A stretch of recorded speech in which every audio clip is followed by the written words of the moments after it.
Are you a beginner designer and still struggling with colors?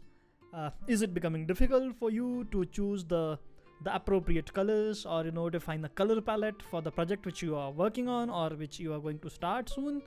So yes, we have this very cool plugin for you where you can simply select the color, a primary color which you want to start with, and then you can generate the entire color palette, or at least the color scheme within the Figma itself, and use them as your styles.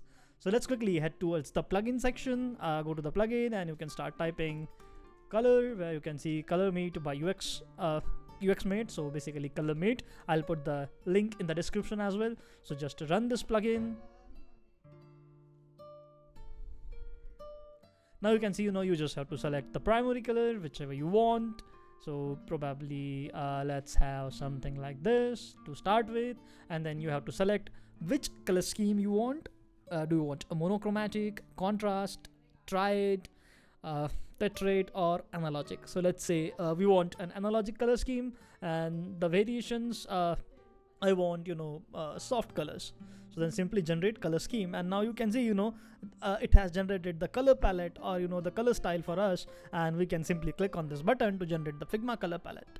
So now we have color styles defined in the Figma, and very simply we have created this cool color scheme just within minutes. For such cool videos, don't forget to hit that subscribe button and the bell icon next to it. That will keep you updated with all our upcoming videos. And till the next video, keep watching, keep learning, keep designing.